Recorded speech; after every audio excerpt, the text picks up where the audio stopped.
अच्छा, तो रात को इन्होंने जिंगर बर्गर पाड़े थे जब मैं सो रही थी। फायदा उठाया मेरे सोने का। कायनात आपी, रात वाला जिंगर कितने मजे का था, अगली बार भी वहीं से मंगवाएंगे। जी मोहम्मद शहीर, मेरे हाथों से तो अभी तक उस बर्गर की खुशबू नहीं गई। हमें तो पता ही नहीं था कि हमारे घर के करीब से इतना डिलीशियस जिंगर बर्गर मिलता है। अच्छा, तो तुम लोगों ने रात को अकेले अकेले पार्टी की, दादी को बिल्कुल याद नहीं किया?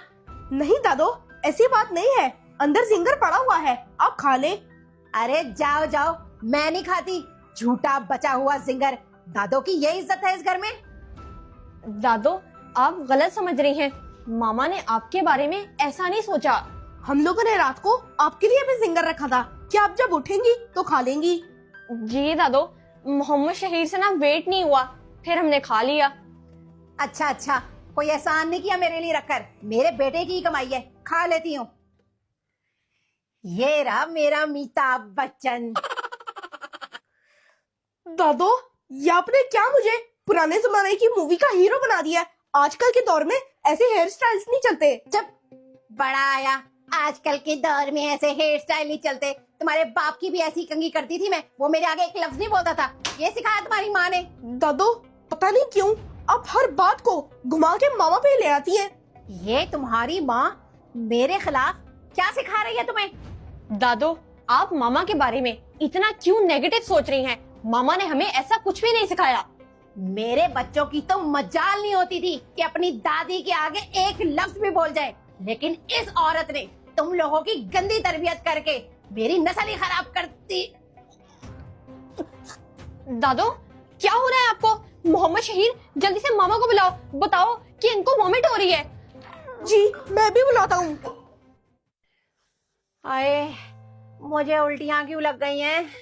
मैंने तो ऐसा कुछ भी नहीं खाया था।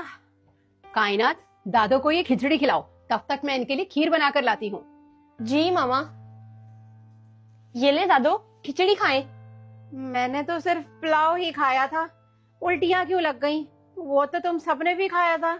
दादो, ये सब कुछ पुलाव की वजह से नहीं बल्कि जिंगर की वजह से हुआ है। जी दादो, शायद आपको जिंगर हजम नहीं हुआ। चले, आप बहुत जल्दी ठीक हो जाएंगी। तुम दोनों बहुत अच्छे बच्चे हो। मैंने तो सोचा नहीं था कि तुम लोग मेरी बीमारी में मेरी खिदमत करोगे। दादो, आप हमारे बाबा की मामा है और मामा ने हमें बताया है कि माँ से ज्यादा दादा दादी की ज्यादा इज्जत होती है, क्योंकि उन्होंने हमारे बाबा को हमारे हवाले किया। और दादो, किसी भी रिश्ते में नेगेटिव सोच नहीं होनी चाहिए। जी बच्चों, ये बात तो मैं अपनी जवानी से लेकर अब तक नहीं समझी थी, जो मेरे पोते पोती ने मुझे आज समझाई।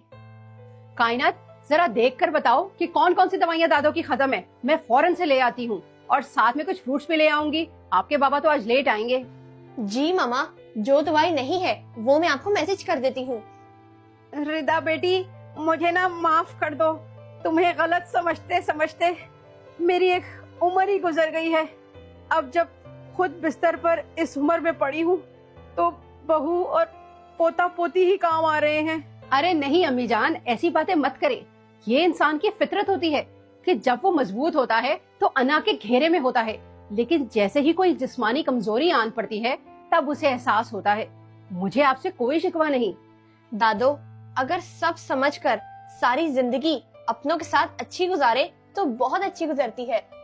ये बात सच है कि बिस्तरे मर्ग पर बहू पोते पोती ही काम आते हैं। इन्हें हमेशा दिल से लगा कर रखना चाहिए, वरना तो कोई काम नहीं आता। ये तो बात ठीक है कि हम अपनी सारी जिंदगी लड़ाई झगड़ों और खानदानी सियासत की नजर कर देते हैं। हमें ऐसा नहीं करना चाहिए। बहरहाल आप ये बातें छोड़ें और आराम करें, मैं आपकी दवाई लेकर आती हूँ।